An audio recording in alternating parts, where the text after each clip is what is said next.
주가 더 많아지니라. 아멘. 할렐루야. 우리 하나님의 은혜가 우리 모두에게 충만하게 임하시길 간절히 기도합니다.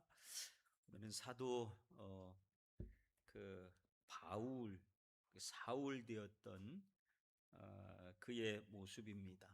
이제 그가 지금은 아직 사울이지만 이제 후에 바울이 되어지죠. 이 사울이 어떻게 바울이 되어져 가는가의 그 과정의 출발점에 있는 모습을 봅니다. 지난 주 말씀에서는 사울이 어떤 자의 모습이었냐면 핍박자의 모습으로 섰었습니다. 근데 핍박자였던 그를 하나님이 다메섹 도상에서 그를 부르시고 그의 눈을 감겼습니다.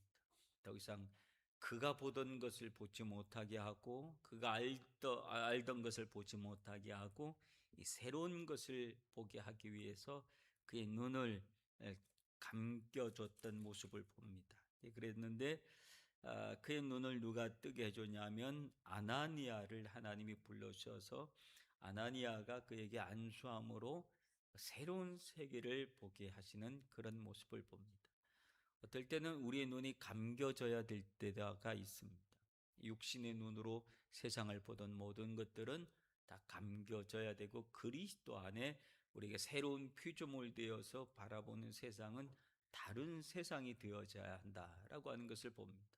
아나니아가 그 역할을 합니다. 그에게 안수함으로 그의 눈에 있었던 비닐 같은 것이 벗겨지고 그가 다시 눈을 뜨게 보는데 그가 눈이 다시 떠져서 보게 되었을 때 그는 다른 세상을 본 거예요. 그가 눈이 감겨지기 전에 봤던 그의 세상은 어떤 모습이었습니까? 예수 믿는 사람들, 그리스도인이라고 불린 사람들은 이단자들이었어요. 하나님의 말씀을 거역하는 자들이고 율법을 무시하는 자들이고 율법을 범하는 자들이고 도저히 용납할 수가 없는 사람들이었고 저들은 죽여 마땅한 사람이었습니다. 그래서 사울은 그 사람들을 죽이는데 스데반을 죽이고 또 다메섹으로 가는 길에 거기 있는 그리스도인들을 죽이는 것에 대해서 아무런 양심의 가책이 없었던 사람이었습니다. 그랬던 그를 주님이 만나 주시고 그의 눈을 가려 주시고 그 다음에 아나니아를 통해서 안수함으로 새롭게 본 세상은 이전의 세상이 아닙니다. 전혀 다른 세상을 봅니다. 그의 세계관이 바뀌어지고 그의 가치관이 바뀌어지고 인생관이 바뀌어지고 방향이 바뀌어지고 모든 것이 180도 바뀌어진 그 모습으로 그가 다시 거듭난 삶을 살게 되어지는 그런 모습을 봅니다. 그래서 그의 그 출발점에 있는 모습 속에서 보면 그가 사울이 다메섹에 있는 사도들과 함께 며칠 있을 때에 그가 즉시로 회당에서 예수가 하나님의 아들심을 전파하기 시작했다.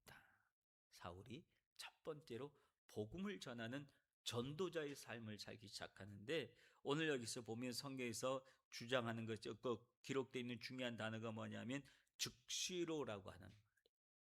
그는 예수님을 만나고 난 다음에 그의 삶은 완전히 바뀌어졌고 삶이 바뀌어지자마자 그의 마음속에는 새로운 희망이 생겼고 해야 될 일이 생겼고 목표가 생기니까 그는 바로 움직였다. 고민을 하지 않았다. 도대체 나에게 일어난 일이 무슨 일이냐? 그걸 점검하기 위해서 자기 속을 들여다보고 이게 내가 뭐가 잘못되고 이랬는지 자기를 살피고 자기를 고민하고 자기의 지금 되어진 일들 앞에서 막 방황하고 당황스러워하고 그런 모습이 아니라 그가 변하자마자 그는 즉시로라고 바로 행동력. 복음의 능력은 이런 거예요. 내가 예수를 믿고 난 다음에 성령의 우리가 불을 받았다 그러잖아요. 이 불을 받으면 갑자기 뜨거워지면 움직이게 돼 있는 거예요. 마음이 뜨거우니까 갑자기 움직여지게 돼요. 사울이 그렇게 즉시로 복음을 전하게 되었다라고 하는 거예요. 여러분, 그런데 그가 즉시로 복음을 전하자마자 즉시 놀라운 일들이 벌어졌느냐? 그의 말을 듣고 사람들이 막 와 그리고 사람들이 예수에게 다 몰려왔느냐? 여러분 어떻을 것 같아요? 그렇게 돼야지 되는 거 아니에요? 하나님이 그 일을 위해서 부르셨으니. 그런데 오늘 성경을 보면 그가 즉시로 복음을 전했지만 그에게 다가온 것은 뭐냐면 환난이, 고난이, 당황스러운 일이 생겨요. 여러분 오늘 여기 보면 사울이 막 즉시로 그가 각 회당에서 예수가 하나님의 아들이심을 전파하니 21절에 보면 듣는 사람이 다 놀라 말하되 이 사람이 예루살렘에서 그 이름을 부르는 사람을 멸하던 자가 아니냐. 그가 여기 온 것도 그를 결박하여 대제사장에게 끌고 가고자 함이 아니었더냐 하면서 유대인들이 오늘 22절에 보면 다메섹에 사는 유대인들을 당혹하게 한지라. 여러분 이 유대인들은 그 전에 유대인들은 사울이 누구하고 한 편이었어요? 유대인들하고 한 편이었거든요. 유대인들은 사울은 유대인 중에 유대인이고 바리새인 중에 바리새인이었단 말이에요. 그래서 자기와 늘 함께 했던 사람인데 이 사람이 그리고 사울이 지금 막 이 그리스도인들 박해하고 그러는 거에 이 유대인들이 다 동조를 하고 너 잘한다 그리고 응원을 해주고 그랬던 사람들이란 말이에요. 근데 갑자기 이 사람이 확 변하더니 예수가 그리스도라고 하나님의 아들이라고 막 전하기 시작하니까 같이 있던 유대인들이 당혹했다. 당황스러운 거예요. 제가 왜 저래? 저 우리 편 아니었어? 우리랑 같이 호흡을 맞추고 뜻을 같이 했던 그 사람 아니었어? 도대체 제가 왜 저러는 거야? 왜 변한 거야? 뭐 때문에 그러는 거야? 그래서 당혹했다. 그 당혹의 결과가 뭐였는 줄 아세요? 그 당혹의 결과가 어떤 거예요? 23절에 보면 유대인들이 사울을 죽이기로 공모했다. 당혹함의 결과가 죽이는 거예요. 여러분 유대인들이요 늘 이래요. 예수님 때도 이 유대인들이 예수님을 그렇게 따랐던 사람들이잖아요. 호산나 다윗의 자손이요 그러면서 외쳤던 사람들이잖아요. 근데 예수님이 죽어야 되리라 그리고 자기네들 소원대로 들어주지 않고 막 혁명을 일으켜서 로마를 막 뒤집어엎고 막 이렇게 하길 바랬는데 주님이 그렇게 하지 않고 오히려 로마 병제들한테 붙잡히고 막 매맞고 그러더니 십자가에 달리고 죽어버리고 아무런 항변도 하지 않고 그 길을 걸어가는 길목에 예수님을 환영했던 그 사람들이 나중에 어떻게 했어요? 예수를 죽이라고 외치는 그 소리로 바뀌었잖아요. 그 사람들이 당혹한 거였어요. 예수가 자기들 뜻대로 행동하지 않는 그 모습에서 당혹한 거예요. 그 당혹함이 예수를 죽인 거예요. 유대인들이 그래 당혹하면 누굴 죽이더라고. 당혹하면 누구를 죽이는 거예요. 오늘 이들도 그래요. 사울을 놓고도 사울이 자기 편이라 생각하고 늘 자기 뜻들하고 같이 뜻을 했는데 갑자기 바뀌니까 당혹함으로 그들이 내린 결과는 죽이자. 여러분 이들은 하나님을 믿는 사람들이잖아요. 근데도 죽이자 그러는 거예요. 저는 이를 보면서 요즘 이스라엘과 뭐 정치적 견해가 서로 다를 수 있고 서로 보는 시각이 서로 다를 수 있지만 그러나 참 답답함이 있어요. 그 이스라엘을 바라보면서 그들은 전쟁을 그렇게 좋아하는 것 같아요. 어떻게 그렇게 말살하려고 그래요? 그들은 어떻게 보면 성경적인 가치관 속에 있는 사람들이잖아요. 율법 토라 속에 있는 사람들이고 그런데도 불구하고 그 속에 하나님의 뜻은 없는 거예요. 그들이 생각한 하나님의 뜻은 저 사람들은 다 진멸해도 괜찮은 여전히 구약적인 사고와 그 속에서 그 전쟁을 일으키고 그렇게 함에도 불구하고 그들은 전혀 가책을 받지 않는 그런 모습을 볼 때 왜 그럴까? 거기에 복음이 없거든요. 예수가 없거든요. 오전에 얘기했지만 그들은 유대인들은 여전히 아직도 메시아를 기다리고 있지 예수를 메시아로 인정하지 않거든요. 그러니까 여전히 그들의 사고는 구약적인 사고 속에서 쭉 지금도 있는 거예요. 지금도 있는 거예요. 예수가 메시아가 아니니까 아직도 그들의 메시아는 뭐 아직도 안 온 거지요. 우리는 재림의 주님을 바라보고 있지만 그들은 그렇지 않아요. 이게 유대교회가 지금도 그런 모습이거든요. 그러니 죽이는 것을 우습게 생각하고 오늘 유대인들이 당혹스러우니까 사울을 죽이자. 그를 죽이자. 죽이는 게 답이다. 우리 앞길을 막고 우리가 생각하려고 하는 것을 가로막는 저건 다 죽여 없애야지. 그런 생각을 가지고 사울이 이 유대인들이 자기를 죽이려고 할 때 그 상황들을 모를까요? 알아요. 왜? 자기도 그랬으니까. 충분히 알아요. 그런데 그랬던 그가 오늘 그의 모습을 보면서 오늘 여기 성경에 보면 25절에 보면 어떤 일들이 있어요. 그의 제자들이 밤에 사울을 광주리에 담아 성벽에서 달아내리니라. 사울을 죽이려고 하는 그 계교가 사울에게 알려진 거예요. 예, 그랬더니 그를 죽이려 밤낮 성문을 지키고 서서 있는 모습을 보니까 사울이 보면서 그의 제자들, 그러니까 예수님의 제자들이죠. 제자들이 보고 사울을 광중에 뜰에 넣어가지고 야, 이 성 밖으로 여기 도망가라. 그리고 그에게 도망길을 내주는 그 기세 등등했던 사울이 지금은 도망자가 된 거예요. 도망자가 되고 바구니에 달려서 이게 내려오는 그 모습이 자기 자신의 모습이 얼마나 처량했을까. 내가 이럴 사람이 아닌데 왜 이럴까. 아마 그런 생각을 했을지도 모르지요.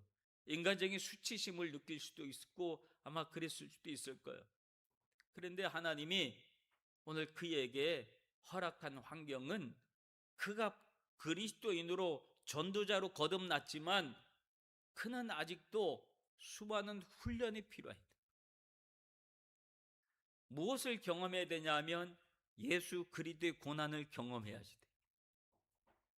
그래서 그는 핍박자에서 그가 오히려 역으로 핍박을 받는 자가 되게 하시고 지금은 자기 목숨을 구하기 위해서 도망하는 도망자의 모습, 그것도 이 바구니에 달려서 거기서 도망가는 그런 비참한 모습으로 도망자의 모습이 되는 그런 모습들을 보게 됩니다.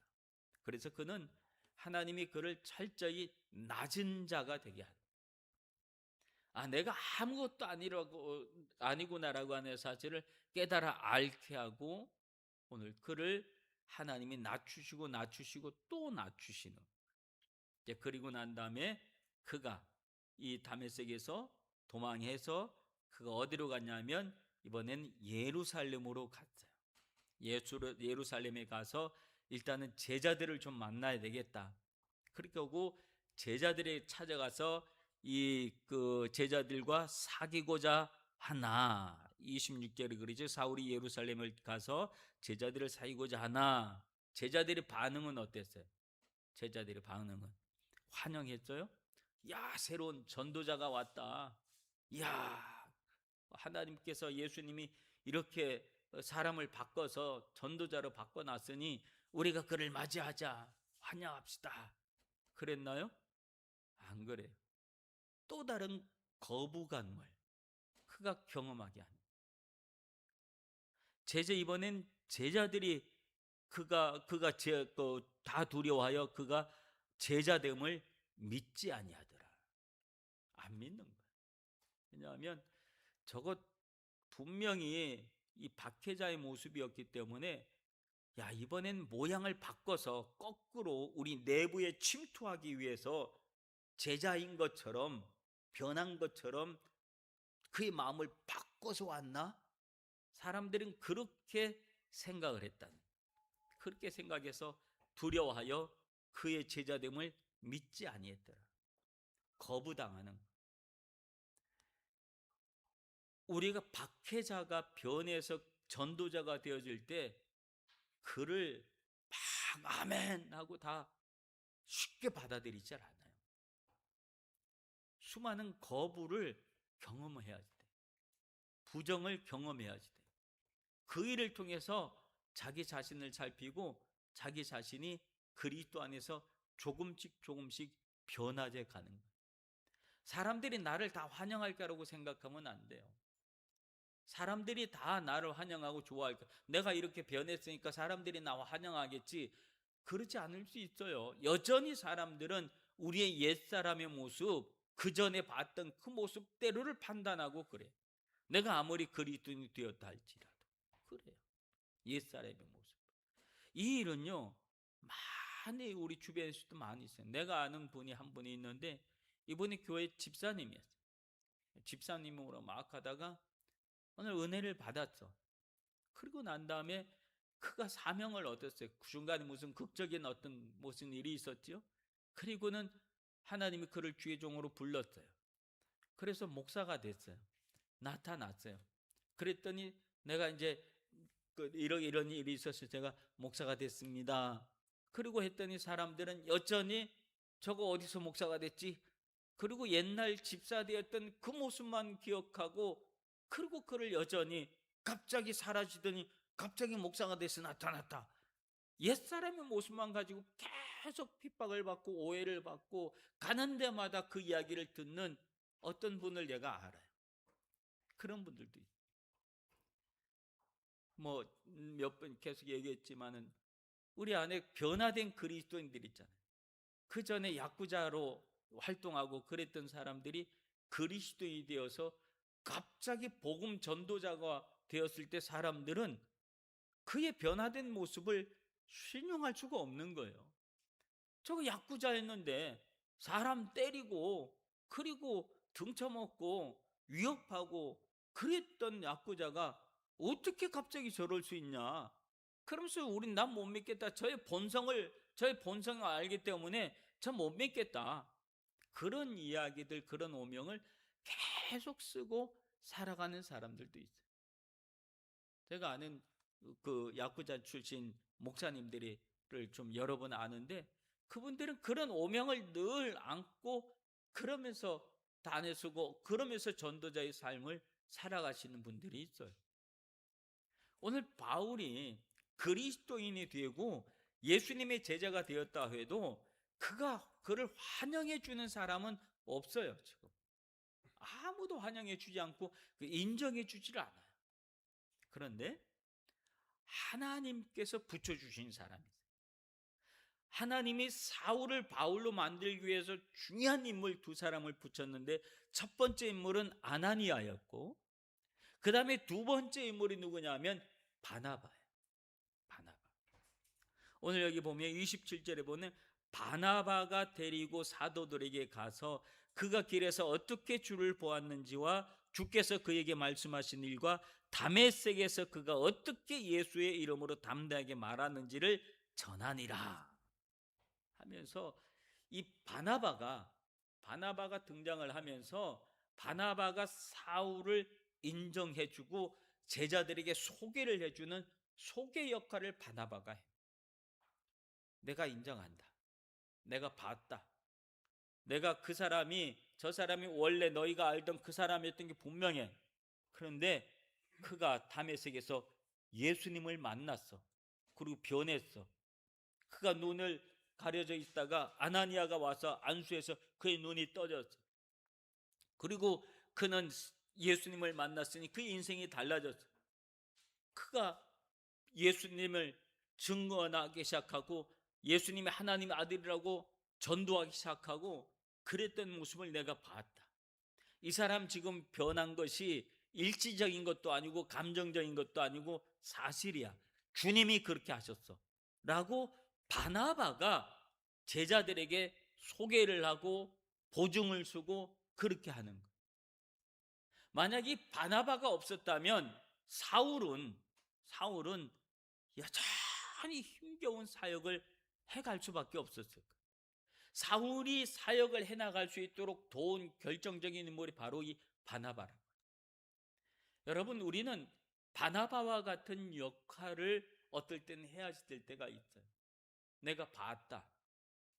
내가 저 사람 원래 그런 사람이었지만 그러나 지금은 아니야.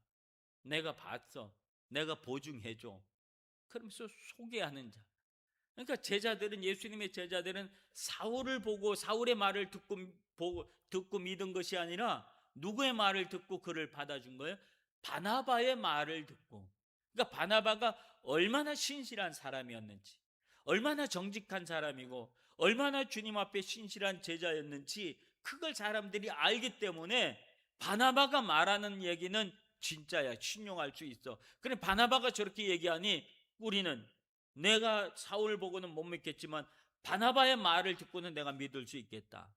그리고 신용을 하고 그를 받아주었다라고 하는 그런 모습이에요. 오늘 우리는 바나바의 역할, 어떤 누구가 변화됐을 때 변화된 모습을 옆에서 지켜본 사람들은 바나바의 역할을 해줘야지 돼요. 역할을. 저 사람 변했어. 내가 알아. 내가 보니까 진짜 변했어. 그러니까 그 전에 알던 그 모습으로 자꾸 대하지 말고 변한 모습으로 대해줘. 이렇게 말해줄 수 있는. 그게 바나바의 역할이에요. 우리 교회 안에서도 바나바의 역할을 해주는 사람들이 많이 있으면 그 교회는 건강한 교회가 되어져요.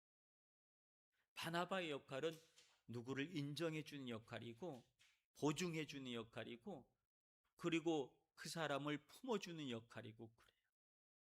이런 중간 역할을 해주는 여러분들이, 성도들이 우리 교회 안에 많아지기를 바랍니다.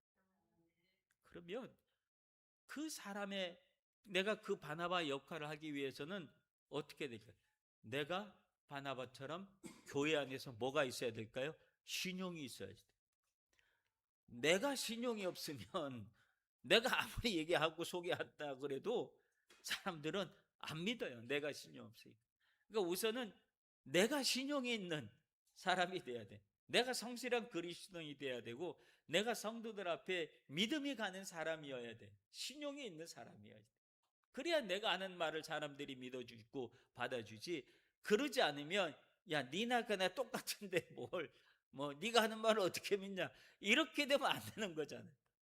그러니까 여러분들이 바나바가 되기 위해서는 여러분 자신의 모습이 먼저 선한 그리스도인으로 설 수 있기를 바랍니다. 그리고 선한 그리스도인 서서 누군가를 옆에서 신용해주고 보증해주고 그의 사역을 도와줄 수 있는 그런 그리스도인이 되어지기를 바랍니다. 그렇게 되면 형제들이 알고 그를 받아주게 되었다. 사울이 제자들과 함께 예루살렘을 출입하며 이제 제자들이 받아준 거예요. 출입하며 주 예수의 이름으로 담대히 말하고 헬라파 유대인들과 함께 말하며 변론하니 그 사람들이 죽이려고 힘썼거늘 형제들이 알고 가이사로 보내어 그를 다소로 보내니라. 그래서 그를 다시 보호해 주는 거예요. 또 다시 사울을 괴롭게 하는 사람이 생기니까 그를, 야, 이제 일단 여기 있지 말고 너는 다소로 가는 것이 더 안전하겠다. 그리고 다소로 보내줘. 그래서 31절에 보면 온 유대와 갈릴리와 사마리아 교회가 평안하여 든든히 서가고 주를 경외함과 성령의 위로로 진행하여 수가 많아지니라. 교회가 부흥했다는 얘기예요. 교회 부흥. 이 교회 부흥이 어떻게 이룰 수 있냐면, 첫 번째는 교회가 평안하여 든든히 서가고, 주님이 주신 평강, 오늘 오전의 말씀처럼 주님이 주신 평강이 우리에게 임하면 교회가 편안해진다. 그럼 교회가 든든해진다. 교회가 든든해야지 성장을 하지, 든든하지 못하면 교회가 성장을 한다 할지라도 일순간에 다시 무너지는 거예요. 그러니까 기초가 든든해야지 돼. 신앙의 기초가, 믿음의 기초가 든든해야, 그래야지 든든히 서가는 거예요. 그래서 저는 이 부분이 늘 고민이에요. 사실은 고민이라서 어떻게 해야 신앙을 든든히 할 수 있을까. 결국은 우리가 말씀을 제대로 알고 하는 것인데, 그래서 성경 공부를 다시 좀 시작을 해야 되겠다 싶은 그런 생각이 들기도 합니다. 그래서 여러분 안에 정말로 성경을 공부하고 싶으신 분들, 하나님의 말씀을 정말로 제대로 공부하실 분들과 따로 성경 공부 시간을 좀 마련해서, 그래서 그분들과 함께 1대1 제자 양육이나 이런 교육들을 해가면서 같이 좀 신앙을 든든히 하는 그런 시간을 좀 가졌으면 좋겠다 싶어요. 오후 예배가 이렇게 허전하고, 오전 예배 끝나고 뭐 가는 것이 당연시 되어지는 이런 모습은 참 마음이 아파요, 사실은. 그래서 가능한 교회가 신앙의 바탕이 든든해지려면 오전 예배, 오후 예배 온 성도들이 다 같이 참석할 수 있으면 그 든든한 신앙의 터가 이루어질 건데, 그게 늘 숙제이기도 하고, 이제 그래서 이 문제를 같이 고민하면서 함께 하나님의 말씀을 정말로 말씀 안에 새로 기초를 다지고 든든히 서가는 그런 교회를 이루어야 되겠다 싶은 그런 다짐을 새롭게 해봅니다.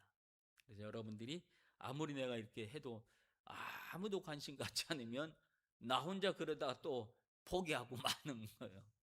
그러니까 면면이 같이 협력하고 같이 공부하고 그러면 더 좋겠다 싶은 그런 생각을 해봅니다.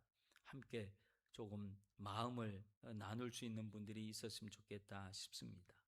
그렇게 할 때 사마리아와 온 유대와 사마리아와 갈릴리와 사마리아 교회가 든든히 하고, 그 다음에 이 더 수가 많아졌다라고 하는 것처럼 우리 후나바시 교회도 그렇게 수가 많아지는 교회 부흥을 이루는 우리 교회가 되었으면 좋겠다 싶은 그런 또 다짐을, 또 소원을 주님 앞에 아뢰 봅니다.